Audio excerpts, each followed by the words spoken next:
Essa história, gente, eu preciso contar para vocês com calma, porque ela é sobre o que o dinheiro não compra e sobre o que a coragem de uma pessoa simples pode fazer. Presta atenção na cena, que a gente vai entrar agora numa mansão de tirar o fôlego, lá em Alphaville, dessas que mais parecem um museu de vidro e mármore do que uma casa de família. O dono dessa fortuna toda era o Dr. Ricardo Albuquerque. Chamo de doutor, mas ele era empresário. Do ramo de tecnologia, um tubarão que engolia a concorrência no almoço. Dinheiro? Ah, o Ricardo tinha de empilhar. Jato particular, coleção de carros, segurança armada 24 horas. Tudo de melhor, menos uma coisa. A Patrícia, esposa dele, era daquelas mulheres elegantes que gastava mais tempo escolhendo o sapato para ir à padaria do que resolvendo problemas reais. Mas naquele momento, a elegância dela estava desfeita. O luxo daquela casa tinha virado um mausoléu frio, e o motivo disso era o Pedrinho. Pedro Henrique, o único filho do casal, tinha apenas 6 anos. Um menino lindo, de cabelo claro e sorriso fácil, que há 2 meses estava definhando. Definhando é a palavra. A doença veio sorrateira, feito um ladrão debaixo da porta. Começou com uma febre boba, que não passava com paracetamol. Depois veio a moleza, a perda de apetite. E o pior, a febre não cedia. Era 39, 40 graus, dia e noite. O corpo miúdo do Pedrinho parecia que estava em brasa o tempo todo. Vocês imaginam o desespero do Dr. Ricardo. O homem que podia comprar o mundo de repente estava de joelhos. Ele não poupou 1 centavo. Contratou, mandou buscar de helicóptero, ligou para o exterior. Os melhores pediatras, infectologistas, especialistas em doenças raras do país, todos passaram por aquele quarto. E o quarto do Pedrinho parecia uma UTI particular. Máquinas monitorando o coração, oxigênio de reserva, janelas seladas para evitar qualquer poeira. Aquele ambiente era tão esterilizado que dava até agonia. É um quadro viral atípico, Ricardo, dizia um. Pode ser uma reação autoimune, Patrícia, dizia outro. Tentamos os antibióticos de amplo espectro, mas o organismo dele não está respondendo. A verdade é que ninguém sabia o que o Pedrinho tinha. Os exames voltavam inconclusivos, as culturas davam negativo para tudo que era grave. O menino estava ali, deitado, com a pele transparente de tão pálida, e a vida escorrendo pelos dedos da família mais rica da cidade. E é aqui que entra a nossa personagem principal, a verdadeira heroína dessa história. Maria do Socorro. Socorro para os íntimos. Ela era a babá, mas não era só uma funcionária. Ela era o porto seguro do Pedrinho. Uma mulher baixinha, de uns 50 e poucos anos, com a pele morena marcada pelo sol e um sotaque nordestino que carregava a calma do sertão. A Socorro não era formada em enfermagem, muito menos em medicina. Ela vinha de uma cidadezinha lá no interior da Paraíba, onde o doutor mais próximo ficava a 3 horas de carro e a farmácia era o quintal de casa. Ela tinha uma sabedoria que não se aprende em faculdade, sabe? Aquela sabedoria de quem viu a vida dura e aprendeu a se virar com o que tinha. Desde que o Pedrinho adoeceu, a Socorro virou sombra. Ela dormia num colchonete ao lado do berço hospitalar. Era ela quem trocava os lençóis suados, quem dava água na colherzinha, quem cantava aquelas músicas antigas que só ela sabia, mesmo quando a voz falhava de tanto chorar em silêncio. O Dr. Ricardo e a Patrícia estavam numa pilha de nervos. Eles se revezavam entre chorar no escritório e ligar para a Suíça atrás de alguma droga experimental. Mas quem estava ali, sentindo o calor do corpo do menino a cada minuto, era Socorro. E ela observava. Ela observava como os médicos, com seus ternos caríssimos e seus diplomas brilhantes, entravam no quarto, olhavam os monitores, falavam palavras complicadas e saíam, deixando para trás o cheiro de álcool gel e a sensação de fracasso. Eles falavam sobre células, sobre marcadores inflamatórios, sobre diagnóstico diferencial. Mas Socorro olhava para a criança. O Pedrinho estava triste. Não era só a doença que o abatia. Ele estava isolado. Doutor, Socorro ousou falar um dia, quando o renomado Dr. Varela estava saindo mexendo no celular. O menino não vê a luz do dia faz tempo. Não faz mal abrir a janela só um pouquinho? Dr. Varela parou, ajeitou os óculos na ponta do nariz e olhou para Socorro de cima a baixo, como se ela fosse um móvel que de repente resolveu falar. Minha senhora, a senhora compreende o que é imunossupressão, o risco de infecção cruzada. A esterilização é crucial. 0 contato com o ambiente externo. 0. E ele saiu sem esperar resposta. Socorro mordeu a língua. Ela era a babá. O que ela sabia de medicina? Nada. Mas ela sabia de criança. Ela sabia que a vida precisava de sol, de vento, de cheiro de terra. O Pedrinho estava preso naquela caixa de ar-condicionado, envolto em lençóis brancos, e parecia que ele estava morrendo de solidão além de tudo. A situação piorou drasticamente na 3ª semana de internação domiciliar. O garoto não reagia mais. O corpo dele estava tão fraco que ele mal conseguia piscar. O Ricardo estava um caco. Ligou para a Socorro, que estava no quarto, e a voz dele estava embargada. Socorro, o Dr. Varela disse que não há mais o que fazer pelos protocolos atuais. Ele sugeriu que a gente se prepare. A palavra preparar ecoou na mente de Socorro como um tiro. Preparar para quê? Para ver o menino morrer lentamente, enquanto os aparelhos apitavam e os médicos davam de ombros.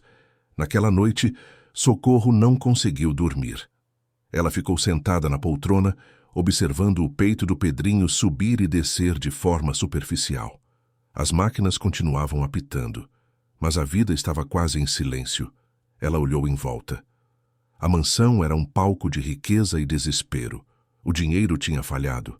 A ciência moderna tinha falhado. E foi nesse silêncio que a mente de Socorro começou a trabalhar de uma forma diferente. Ela pensou na mãe dela, lá na Paraíba, que curava machucado com folha de boldo e febre com banho de erva doce. Ela pensou nos avós, que diziam que a doença vinha do corpo, mas a cura vinha da alma. O Pedrinho estava doente no corpo, sim, mas Socorro sentia que a alma dele estava murchando porque estava cercado de medo, desespero e esterilidade. Ela se lembrou de uma conversa antiga, com uma benzedeira da sua terra sobre ideias manuais. Minha filha, quando o remédio não serve, a gente tem que usar a ideia manual. É o que a gente sabe, mas que ninguém mais acredita. A ideia manual. O que ela, Maria do Socorro, sabia que ninguém naquela mansão sabia. Ela sabia que o Pedrinho amava o cheiro de mato fresco. Ela sabia que ele amava o sabor de um caldo de galinha de verdade, não essas sopas industrializadas que a nutricionista mandava. Ela sabia que ele tinha medo do silêncio da noite e que a luz fria dos monitores o assustava. Uma ideia começou a germinar na cabeça dela, uma ideia tão absurda, tão fora de protocolo, que se o Dr. Ricardo soubesse, ele a mandaria embora na hora, talvez até a processasse. Era um risco de vida ou morte não só para Pedrinho, mas para a reputação e o emprego dela. Ela precisava fazer algo que era proibido. Proibido pela medicina, proibido pelo medo, proibido pelo bom senso daquela gente rica. Se o Pedrinho morresse seguindo a ciência, ninguém culparia Socorro. Ela seria a babá fiel. Mas se ele morresse seguindo a ideia manual dela, ela seria a culpada, a ignorante, a responsável por ter tirado a última chance do menino. A responsabilidade pesava tanto que parecia que o teto de mármore ia cair sobre ela. Mas aí, ela olhou de novo para o Pedrinho. Ele estava quase sem cor, o lábio rachado. Ele estava desistindo. E a Socorro, que tinha visto o filho de uma amiga morrer por falta de remédio, não ia suportar ver o filho de quem ela amava morrer por excesso de protocolo. Ah, meu Deus do céu, me perdoa se eu estiver errada. Ela sussurrou, fazendo o sinal da cruz. Mas eu não vou deixar essa criança ir embora sem lutar com o que eu tenho. Naquela hora, o Dr. Ricardo e a Patrícia tinham ido para a sala de estar, recebendo o último médico consultado, um cardiologista que veio de Curitiba. Eles estavam distraídos, exaustos, aceitando a derrota. Era a chance. Socorro se levantou da poltrona. Os joelhos tremeram. Ela vestia um avental simples de algodão, destoando de todo aquele luxo. Ela tinha que ser rápida e silenciosa. O primeiro passo era o mais difícil e o mais proibido. Ela caminhou até a cabeceira da cama e desligou, com um clique suave, o monitor de batimentos cardíacos. O quarto ficou em um silêncio assustador, sem o bip-bip-bip constante. Em seguida, Ela foi até a janela selada. Aquela janela que o Dr. Varela disse que jamais deveria ser aberta. Socorro destravou o trinco de segurança. Ela sentiu o cheiro do ar-condicionado seco, frio e filtrado. Ela precisava de ar de verdade. Ar da noite, cheio de cheiro de chuva que tinha caído mais cedo lá fora, cheiro de grama molhada. Ela empurrou a janela lentamente. O som do ar fresco entrando no quarto parecia um grito, uma revolução silenciosa. Socorro inspirou fundo. O cheiro de hospital deu lugar ao cheiro da vida. O segundo passo era ainda mais arriscado. Ela precisava tirar o Pedrinho dali. Ela sabia que não podia simplesmente pegá-lo no colo. Ele estava muito fraco. Mas ela tinha que tirá-lo daquele ambiente. Ela olhou para o berço hospitalar cheio de tubos e fios. Ela pegou uma manta de algodão, dessas que a Patrícia tinha comprado em Paris, e a dobrou com cuidado. Ela precisava de um plano que fosse rápido, que causasse o mínimo de estresse ao menino, mas que fosse radical o suficiente para romper com o círculo vicioso da doença. A ideia manual dela envolvia 3 coisas que o Dr. Ricardo jamais permitiria: calor, natureza e comida de verdade. Ela pegou o celular e mandou uma mensagem curta para o segurança da porta dos fundos, um rapaz que ela conhecia há anos e que confiava nela. João, preciso de um favor. Agora. Ninguém pode ver. João respondeu imediatamente apenas com um ponto de interrogação. Preciso que você me traga uma coisa do jardim. Rápido. Socorro voltou para perto do Pedrinho. Meu amor, a Socorro vai fazer uma coisa doida agora, mas vai dar certo, viu? A gente vai dar um passeio. O menino não respondeu, mas os olhos dele, que estavam quase fechados, piscaram uma vez. Talvez ele tenha entendido. Ela sabia que seria pega em questão de minutos. Assim que Ricardo ou Patrícia subissem, veriam os monitores desligados e a janela aberta. A crise seria imediata. Mas pela primeira vez em semanas, Socorro sentiu uma paz estranha. Ela não estava mais esperando. Ela estava agindo. O plano era simples, mas dependia de uma logística precisa. Ela precisava de tempo. Ela pegou um travesseiro pequeno, o favorito de Pedrinho, e o colocou sobre a cama. Ela tirou a roupa hospitalar do menino, que parecia papel de tão leve, e o envolveu na manta de Paris, com uma força que ela não sabia que tinha, e com a leveza de quem manuseia cristal, ela pegou Pedrinho no colo. A pele dele estava quente, mas não era a febre doentia, era o calor do contato humano. Ela abriu a porta do quarto devagar. O longo corredor de mármore branco parecia que ia denunciar cada passo. Ela andou na ponta dos pés, rezando para que o cardiologista de Curitiba fosse demorado na conversa. O elevador era muito barulhento. Ela usaria as escadas de serviço. Descendo os 2 lances de escada, ela sentiu o coração na boca. Lá embaixo, na cozinha industrial da mansão, a luz estava apagada. O João estava esperando na porta de serviço com um olhar de pânico. Ele estava segurando um balde de jardinagem. Socorro! O que a senhora está fazendo? E o Pedrinho? Fica quieto, João. Eu te pedi uma coisa. João estendeu o balde. Dentro havia terra preta, úmida e algumas mudas de manjericão e hortelã que ela tinha pedido para ele arrancar do canteiro. Isso é o que a senhora queria? Sim. Agora a gente precisa de água quente. Bem quente.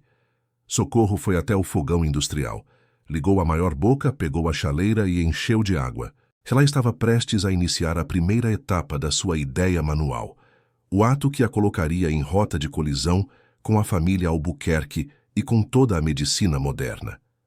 Ela estava prestes a usar a sabedoria da roça para salvar a vida de um menino que estava morrendo de luxo. O tempo estava correndo. Ela podia ouvir vozes abafadas vindo da sala de estar.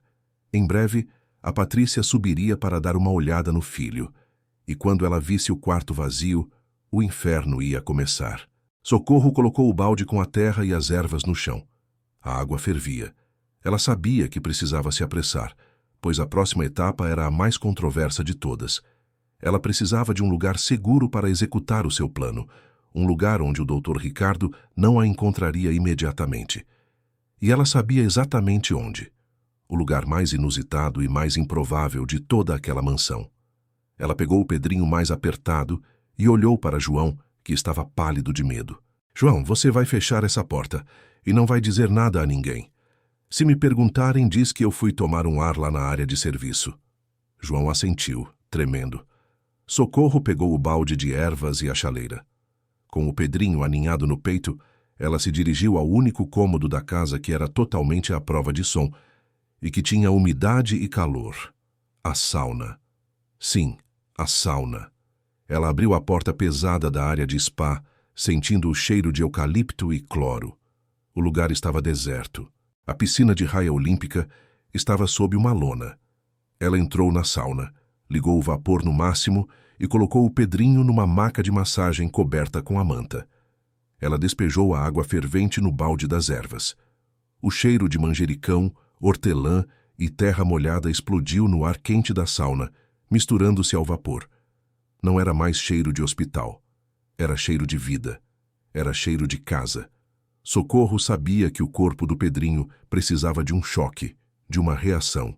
E ela estava disposta a dar esse choque, mesmo que isso pudesse ser o fim dela. Enquanto o vapor subia e as ervas liberavam seu perfume, ela olhou para o Pedrinho. Ele tossiu fracamente, mas parecia respirar um pouco melhor. Aguenta firme, meu anjo. A gente vai tirar esse frio de dentro de você. Ela mal tinha tido tempo de fechar a porta da sauna quando ouviu o grito estridente de Patrícia vindo do andar de cima. O quarto do Pedrinho tinha sido descoberto. O alarme tinha soado. O inferno tinha começado. Socorro sabia que tinha, no máximo, 10 minutos antes que Dr. Ricardo derrubasse a porta. Mas naqueles 10 minutos, ela faria o que ninguém mais teve a coragem de fazer. Ela faria a medicina da fé, a medicina da roça. Ela faria a sua ideia manual. Gente, vocês precisavam ver a cena. O grito da Patrícia rasgou o silêncio daquela mansão como um raio. Era um grito de mãe que perdeu o chão, misturado com o pânico de quem vê o controle escorrer pelas mãos. Lá em cima, o caos. O Dr. Ricardo, que estava discutindo com o cardiologista de Curitiba sobre exames de ressonância magnética, ouviu o berro e congelou. O que foi isso, Patrícia? Patrícia desceu as escadas correndo, os saltos batendo no mármore. O Pedrinho sumiu, ele não está no quarto. Os monitores estão desligados. Ricardo não esperou. Ele era um homem que movia bilhões com um clique. A inação era o seu inferno pessoal. Ele desceu as escadas aos trancos e barrancos, atropelando o cardiologista, que ficou parado sem entender nada. Segurança! Onde está o João? João, coitado, estava paralisado de medo na porta da cozinha de serviço, tentando parecer invisível. Ricardo o agarrou pelo colarinho do uniforme. Onde está meu filho, João? Quem entrou aqui? João balbuciou, apontando com o queixo, tremendo mais que vara verde. Foi a Socorro, doutor. Ela levou ele. Levou para onde? Está tentando sequestrar meu filho? Ricardo estava fora de si. Ele pensou em hospital, em sequestro, em qualquer loucura, menos na verdade. João, apavorado, conseguiu apenas indicar a direção, a área de lazer, onde ficava o spa e a piscina. Ricardo soltou João e correu. Patrícia vinha logo atrás, chorando e gritando o nome do filho. E Socorro? Socorro estava lá, no meio do vapor, com o Pedrinho no colo. Ela ouviu o barulho da debandada se aproximando, mas não se moveu. Ela estava focada. Ela tinha acabado de derramar o resto da água fervente sobre o manjericão e a hortelã. O vapor era denso, quente, e o cheiro de mato invadia tudo, sufocando o cheiro de eucalipto do spa. Ela tirou o menino da maca e o aninhou no colo, sentada no banco de madeira da sauna. Ela estava cantando uma cantiga de ninar baixinho, algo sobre um boiadeiro e a lua, enquanto o vapor fazia o trabalho. O Pedrinho estava tossindo um pouco, reagindo ao cheiro forte e à mudança brusca de temperatura, mas a pele dele, antes fria e pálida, estava começando a corar. Ele estava suando. O Dr. Ricardo arrebentou a porta do spa. Ele viu a cena e parou. Para ele, aquilo era a representação do fim do mundo. Sua fortuna, sua ciência, seu luxo, tudo jogado no lixo por uma babá com um balde de terra. Maria do Socorro, O que você está fazendo? A voz de Ricardo era um trovão. Patrícia chegou logo depois. Viu o filho no vapor no meio do cheiro de mato e desabou no chão, soluçando. Socorro não se levantou. Ela olhou para Ricardo com uma calma que só vinha da certeza de estar fazendo a coisa certa. Eu estou salvando a vida do seu filho, Dr. Ricardo. Salvando? Você o tirou de um ambiente estéril. Você desligou os monitores. Você está tentando matá-lo com esse vapor sujo. Ricardo deu um passo para frente com a intenção clara de arrancar Pedrinho dos braços dela. Não toque nele, doutor. A voz de Socorro era baixa, mas tinha o peso de uma rocha. Se o senhor encostar nele agora, o menino pode ter um choque. Ele está reagindo. Ricardo parou. Ele viu o suor na testa do Pedrinho. Reagindo a quê? A essa macumba que você trouxe do seu interior? O que é isso no chão? Terra? É a vida, doutor. É o que estava faltando. O Pedrinho estava morrendo de frio na alma e no corpo, cercado de máquina e de medo. A febre não abaixava, porque o corpo dele estava lutando contra o que não era natural. Socorro respirou fundo, segurando a criança. Eu tirei ele do ambiente frio. Eu dei a ele o calor do vapor, o cheiro do mato que ele gosta e o cheiro da terra. O corpo dele precisa suar, doutor. Precisa botar para fora o que não presta. Enquanto falava, Socorro pegou a pequena garrafa térmica que tinha escondido no avental. O senhor disse que a ciência falhou. Os remédios falharam. Agora, o senhor vai me deixar fazer a minha parte. Ricardo estava dividido entre a fúria e o terror. Se ele tirasse o filho dali à força e o menino piorasse, ele nunca se perdoaria.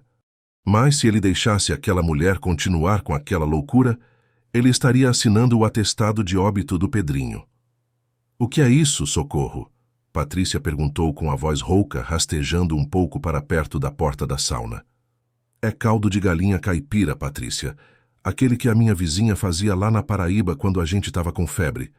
Não tem conservante, não tem sal refinado. É só nutrição e calor. Ricardo balançou a cabeça, descrente. Caldo de galinha. Ele gastou milhões em drogas experimentais e a babá estava oferecendo caldo de galinha. Ele não pode comer isso. O Dr. Varela disse que a dieta dele é líquida, apenas soro balanceado. O Dr. Varela disse que o Pedrinho ia morrer, doutor. E a nutricionista dele não está aqui. Eu estou. Socorro pegou uma colherzinha de café e, com a delicadeza de quem move uma pena, começou a pingar o caldo morno na boca do Pedrinho. O menino, que não reagia a nada há dias, fez um leve movimento de deglutição. Ele engoliu. E depois ele abriu os olhos um pouco mais e fez um som. Não era choro, era um gemido fraco, mas era um som de vida. Ele engoliu. Patrícia sussurrou, a mão na boca. Socorro continuou, calma, alimentando o menino gota a gota. O vapor e o cheiro das ervas estavam agindo. De repente, Pedrinho teve uma crise de tosse violenta, profunda, que sacudiu seu corpo frágil. Ricardo deu um passo, achando que era o fim. Não, deixa ele tossir. Socorro ordenou, segurando o menino com mais firmeza. Bota pra fora, meu amor, bota pra fora. O menino tossiu mais uma vez e depois o peito dele relaxou.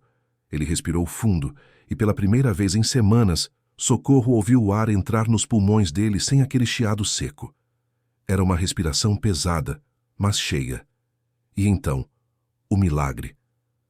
A febre, que estava em 39,8 graus antes de ela desligar o monitor, começou a ceder.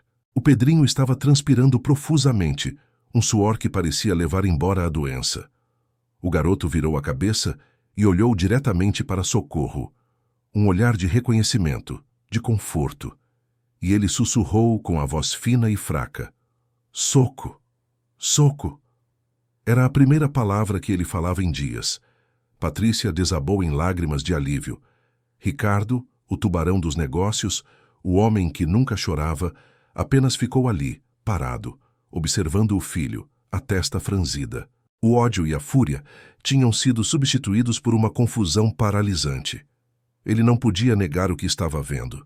Em 10 minutos de ideia manual, Socorro tinha conseguido mais do que semanas de UTI domiciliar e dezenas de especialistas.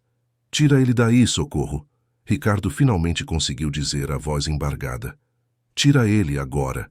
Mas Mas não pare de fazer o que você estava fazendo. Socorro assentiu.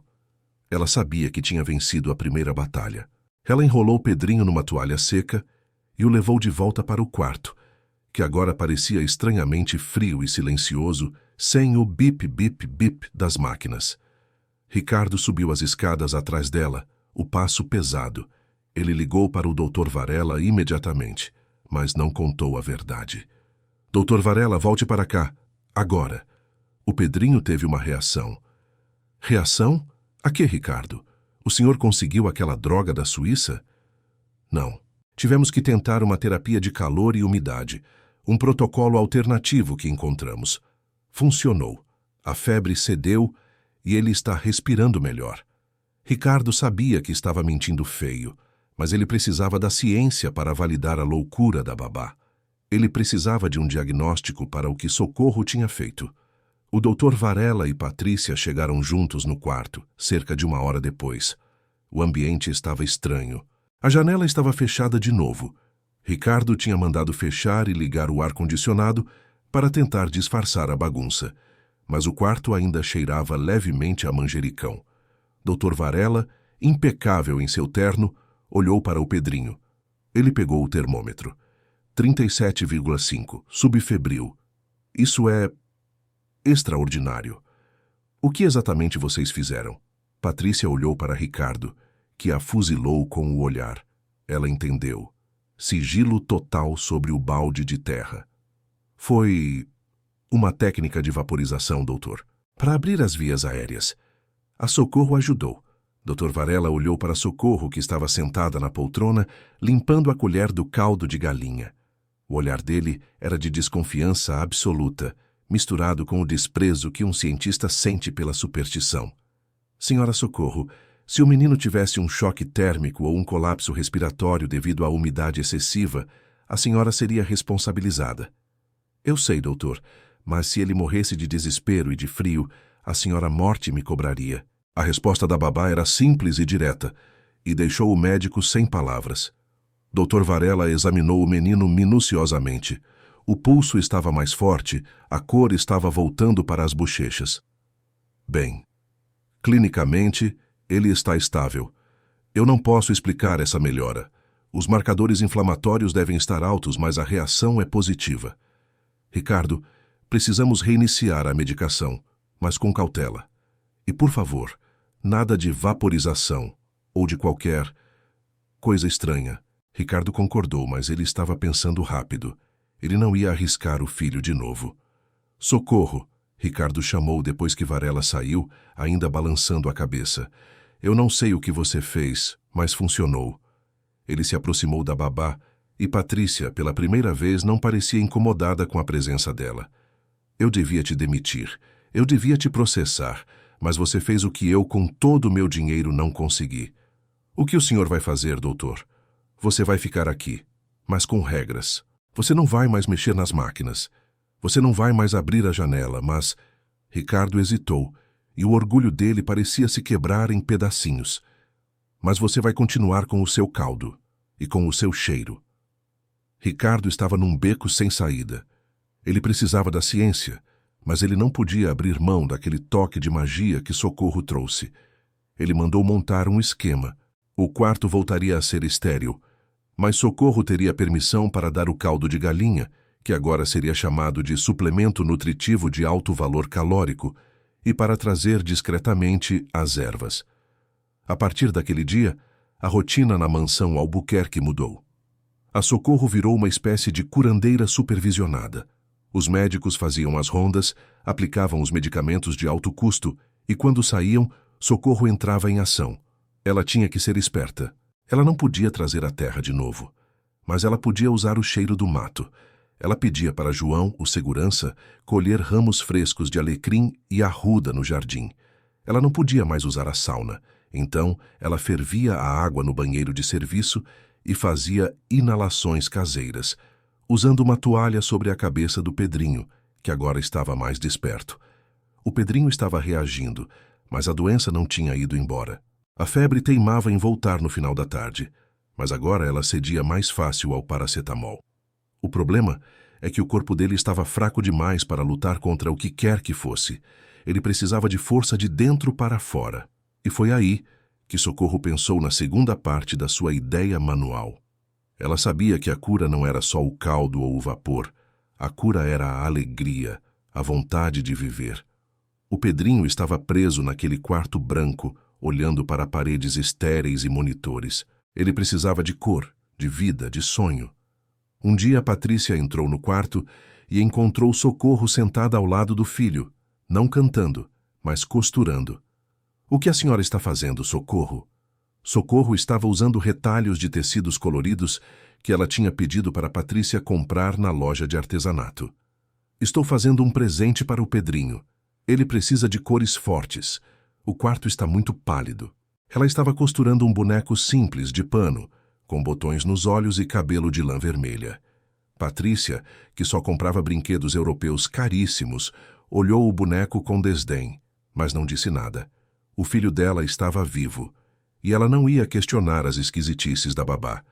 Quando o boneco ficou pronto, Socorro o entregou ao Pedrinho. O menino agarrou a boneca com a mão fraca. Ele olhou para o boneco, depois para Socorro, e sorriu. Um sorriso de verdade, não aquele meio sorriso forçado pela doença. Aquele sorriso foi a recompensa de Socorro, mas a doença estava impaciente. 2 semanas depois do incidente da sauna, o estado de Pedrinho voltou a piorar. A febre subiu de novo, e dessa vez ela não queria ceder. Os antibióticos mais fortes voltaram. O Dr. Varela estava à beira de um ataque de nervos, e Ricardo estava de novo com o rosto cinzento de desespero. "Ricardo, não podemos mais ficar em casa. Precisamos interná-lo. A infecção está voltando mais forte. Ou é outra coisa. Ele precisa de um ambiente hospitalar com suporte completo." Ricardo concordou. A ideia de levar o filho para um hospital era assustadora, mas ele não podia mais ignorar a ciência. Socorro ouviu a conversa da porta. Hospital. Ambiente frio, luzes brancas, cheiro de desinfetante, isolamento total. Ela sabia que, para o Pedrinho, aquilo seria uma sentença de morte. Ela precisava da terceira e mais perigosa parte da sua ideia manual. A terceira parte envolvia quebrar a última regra, o isolamento.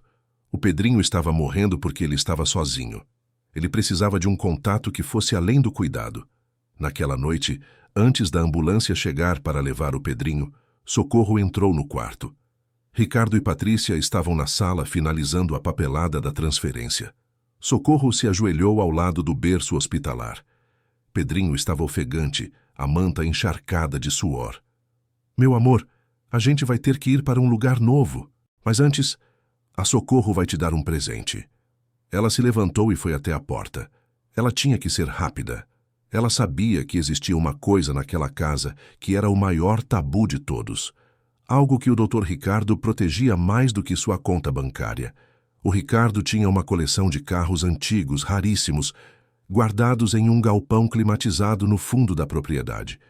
Mas o que Pedrinho amava de verdade não era o carro, era o motorista. O motorista principal de Ricardo era o Elias. Um senhor de uns 60 anos, calado, que tratava o Pedrinho como um neto. Elias era o único que Pedrinho deixava brincar com ele, contando histórias de quando ele era caminhoneiro no Nordeste.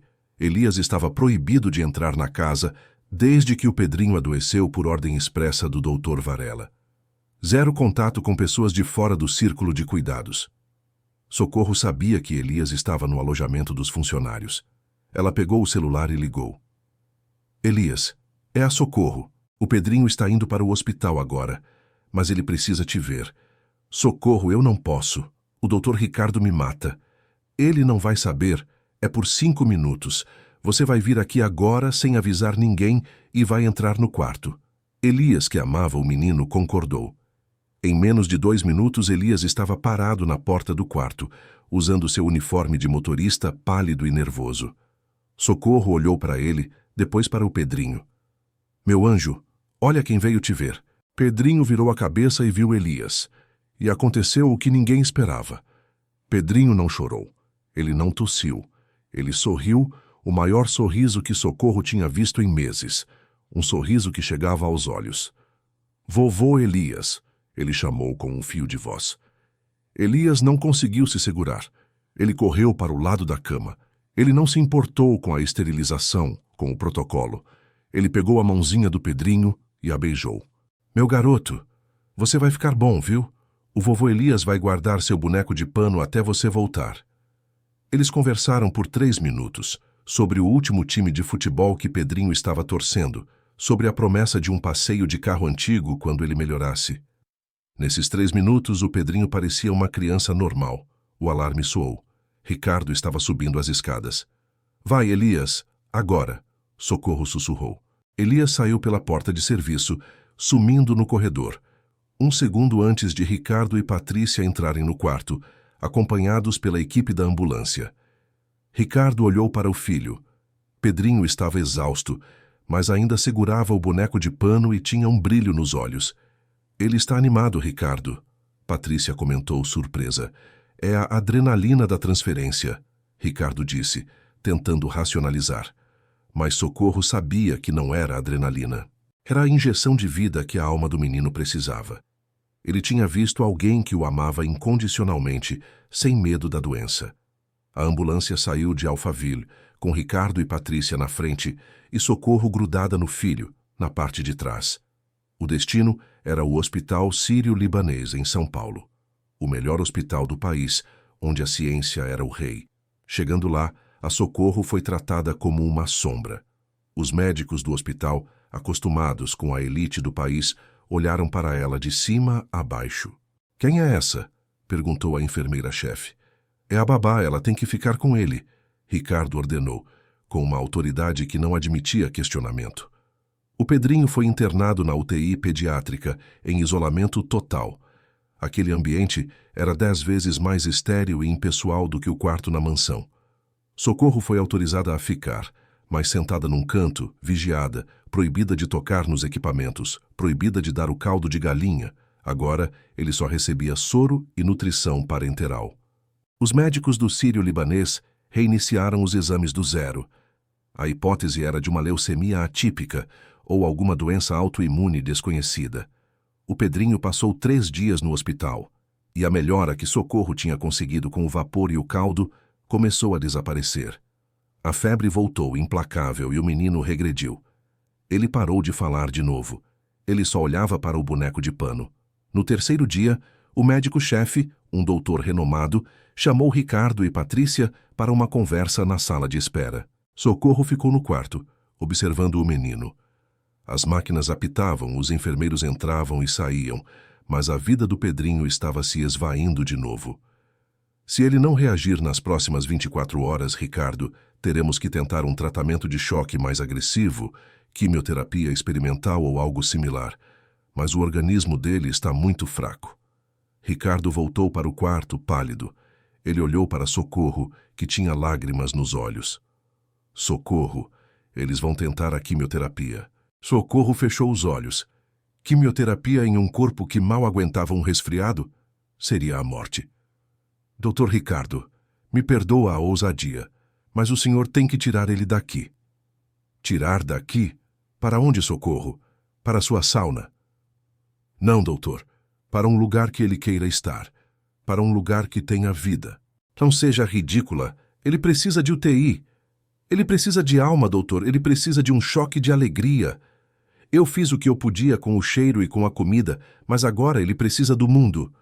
Ricardo estava desesperado demais para ignorá-la. Ele viu nos olhos do filho a mesma tristeza profunda que o estava matando na mansão. O que você sugere, Maria do Socorro? O que mais você tem guardado aí? Sua ideia manual? Socorro respirou fundo. Ela sabia que a próxima ideia era a mais insana de todas, a que faria Ricardo perder completamente a cabeça. Mas era a última cartada. O Pedrinho está morrendo de saudades da casa dele, doutor. Não da mansão. Da casa. Eu não entendo. A casa de vocês é linda, mas é um museu. O Pedrinho precisa de um lugar onde ele possa tocar, onde ele possa bagunçar, onde ele possa ser criança. E onde seria esse lugar? Socorro olhou para Ricardo, com a firmeza que só a fé dá. O senhor tem uma casa de campo, não tem? No interior de São Paulo, onde ele passava as férias. Temos, mas ela está fechada, cheia de poeira. e a estrada é longa e ele não pode se expor ao sol. O Pedrinho precisa de sol, doutor, e ele precisa de terra. Se a gente deixar ele aqui, ele morre de protocolo. Se a gente levar ele para o campo, pelo menos ele morre de vida. O dilema de Ricardo era cruel. Seguir a ciência e ver o filho definhar, ou seguir a loucura da babá e arriscar a vida dele numa viagem. Ele olhou para o filho que apertava o boneco de pano. Você jura, Socorro? Você jura pela sua vida que isso tem uma chance? Eu juro, doutor. Mas não podemos levar a UTI inteira, só o básico, oxigênio de emergência e agente. Ricardo passou a mão no cabelo, desgrenhado. Ele estava prestes a tomar a decisão mais irracional e arriscada de sua vida empresarial. Ele estava prestes a confiar a vida de seu único filho a uma babá nordestina com um balde de manjericão e uma intuição. Tudo bem, eu vou tirar ele daqui. Vamos para a casa de campo. Mas se a febre subir, eu chamo um helicóptero na hora e você vai responder por isso. A decisão foi tomada. Em menos de 4 horas, Ricardo, Patrícia, Pedrinho e Socorro estavam deixando a UTI, sob os protestos incrédulos dos médicos do Sírio-Libanês. A viagem para o interior de São Paulo foi tensa. Pedrinho estava fraco, mas ele estava olhando pela janela do carro blindado, observando as árvores. Pela primeira vez, ele estava vendo cores de verdade. Chegando na casa de campo, que ficava numa região montanhosa e cheia de verde, Socorro agiu rápido. A casa estava cheia de pó, mas era rústica, com janelas grandes de madeira. Socorro mandou abrir todas as janelas. O cheiro de mofo deu lugar ao cheiro de mato, de serra, de terra molhada. Ela mandou Patrícia limpar o quarto do Pedrinho e Ricardo buscar cobertores de lã, não lençóis de algodão egípcio. O plano de Socorro era radical. Ela não ia mais tratar o Pedrinho como um paciente terminal, mas sim como um menino que precisava se reconectar com a natureza. Ela não queria mais o quarto. Ela queria a varanda. Eles colocaram a cama de casal na varanda, de frente para o sol da manhã. Ele não pode tomar sol, Socorro, Patrícia protestou. Um pouquinho, sim. Ele precisa de vitamina D e precisa de calor, não do calor da febre, mas do calor do sol. Na manhã seguinte, Socorro acordou Pedrinho. Em vez de dar soro, ela deu um copo de água fresca, tirada do poço da propriedade, e ela colocou o Pedrinho no sol, envolto em uma manta grossa. Ele estava pálido, mas o sol batendo no rosto dele parecia carregá-lo. A última parte da ideia manual era a mais difícil. Socorro foi até o jardim. Ela pediu para Ricardo, o empresário bilionário, cavar. O quê? Eu cavar, Socorro? Sim, doutor, o senhor vai cavar um buraco. Ricardo, confuso, pegou uma pá. Ele cavou um pequeno buraco no canteiro de flores. Socorro pegou o Pedrinho no colo, embrulhado, e o levou até o buraco. O Pedrinho precisa sentir a terra, doutor. A gente vai enterrar a doença dele. Patrícia e Ricardo se entreolharam apavorados. Eles achavam que Socorro tinha enlouquecido de vez. Socorro deitou o Pedrinho na beira do buraco. Ela pegou a mãozinha dele que segurava o boneco de pano e colocou o boneco no buraco. A gente não vai enterrar o boneco, meu amor. A gente vai enterrar a doença. Você vai deixar tudo o que é ruim nesse buraco e vai ficar com a gente.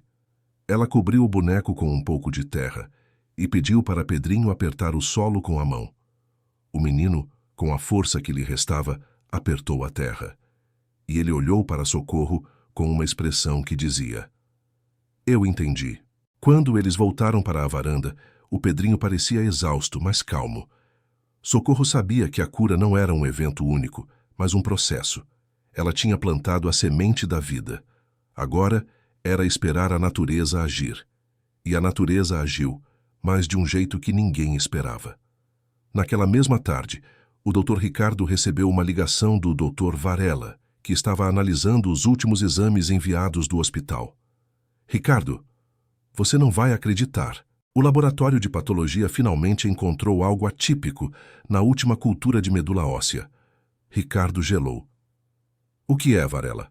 É leucemia? Não, é um fungo. Uma infecção fúngica rara que só aparece em ambientes de extrema esterilidade e baixa imunidade, geralmente em pacientes transplantados.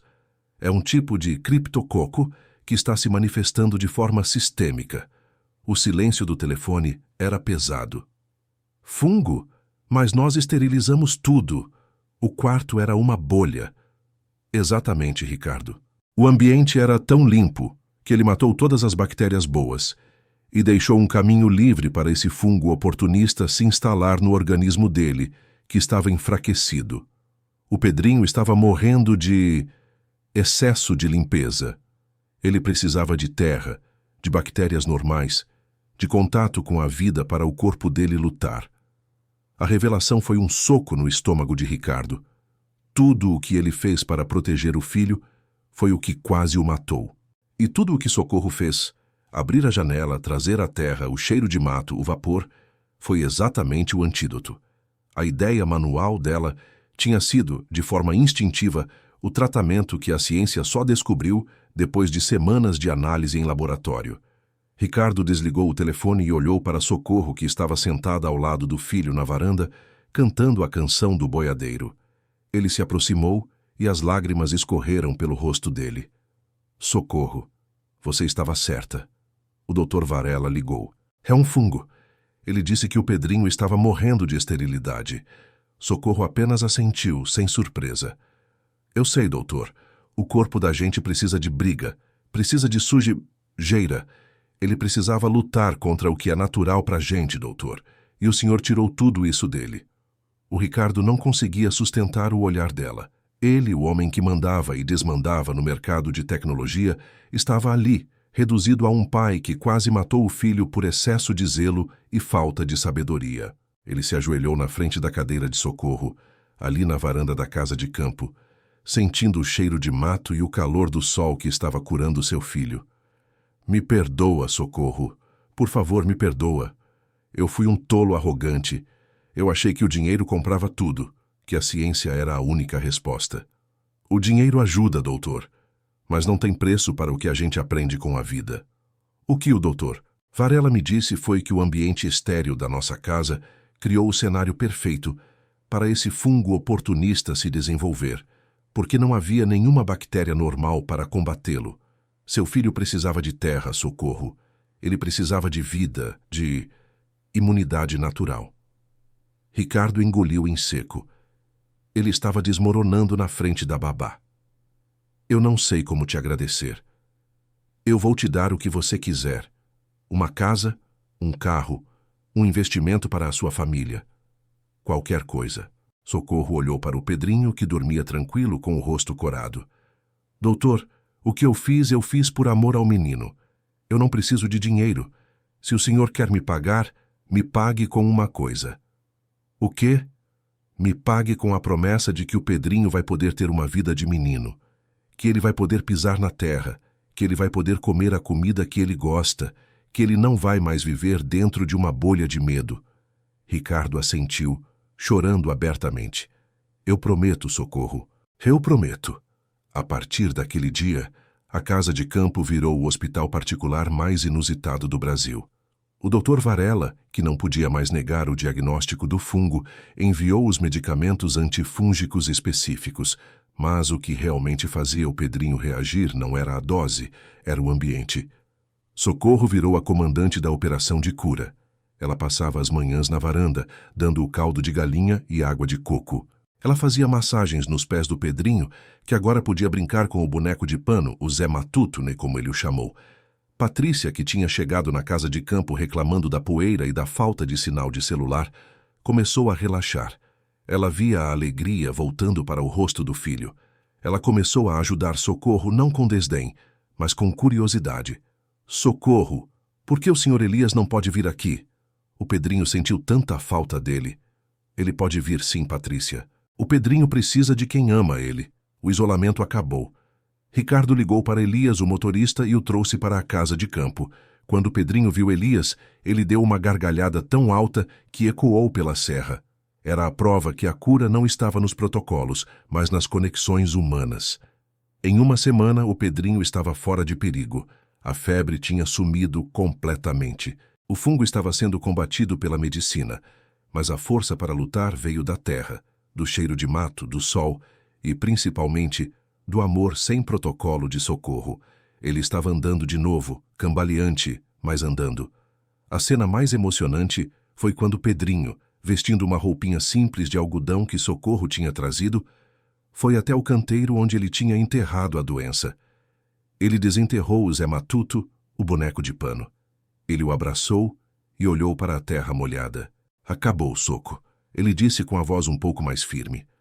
A doença ficou aqui. Ele tinha 6 anos, mas ele entendia a metáfora. Ele tinha trocado a esterilidade do luxo pela fertilidade da vida. Quando a família Albuquerque finalmente voltou para a mansão em Alphaville, cerca de 1 mês depois, nada era igual. A casa ainda era luxuosa, claro, mas o quarto do Pedrinho não era mais uma UTI. O doutor Varela, que teve que aceitar a derrota da esterilidade, recomendou que o ambiente fosse limpo, mas não obsessivamente estéril. A janela do quarto do Pedrinho ficava aberta a maior parte do dia. O cheiro de ar fresco e de grama cortada entrava no quarto, misturando-se com o cheiro suave de manjericão que Socorro mantinha em um vaso na cômoda. O Dr. Ricardo, o tubarão, estava diferente. Ele passou a ser mais presente, a se interessar pelas coisas simples da vida do filho. Ele tinha aprendido a lição mais cara da sua vida. O dinheiro compra o melhor hospital, mas não compra a intuição que salva. Ele tentou de novo recompensar Socorro. Socorro, eu insisto. Eu quero que você tenha a sua casa própria lá na Paraíba. Doutor, se o senhor quer me dar um presente, me dê o que eu mais valorizo. E o que é, Socorro? Me dê o direito de ser a madrinha do Pedrinho. Ricardo e Patrícia se olharam. A babá, madrinha do filho do empresário bilionário? Era uma quebra de todas as regras sociais daquele mundo. Mas eles sabiam que Socorro tinha sido o anjo da guarda, a única pessoa que se atreveu a desafiar a morte e o protocolo. Seria uma honra, Socorro, Patrícia respondeu com a voz embargada. E assim foi. Maria do Socorro, a mulher simples do sertão que usava a sabedoria da roça, se tornou parte da família Albuquerque. Ela continuou sendo a babá, mas agora ela era a guardiã do Pedrinho, a protetora da sua alma. Ela era a prova viva de que, às vezes, quando a ciência sofisticada falha, a gente precisa recorrer à ideia manual, à sabedoria ancestral, à fé e, acima de tudo, à coragem de amar sem medo. E o Pedrinho? Ah, o Pedrinho cresceu forte e saudável. E, acreditem se quiser, o brinquedo favorito dele nunca foi o tablet caríssimo ou o carrinho de controle remoto. Era o Zé Matuto, o boneco de pano que ele levava para todo lugar, como um lembrete de que a vida, para ser plena, precisa de um pouco de terra, de sol e de muito amor de quem sabe o que é a vida de verdade. Essa é a história de como o dinheiro quase levou a vida de um menino e de como a coragem de uma babá simples o trouxe de volta, ensinando a todos nós que o maior luxo é ter a simplicidade de uma ideia manual na hora do desespero. E que a medicina, por mais avançada que seja, nunca deve esquecer o poder de um bom caldo de galinha e do cheiro de mato fresco.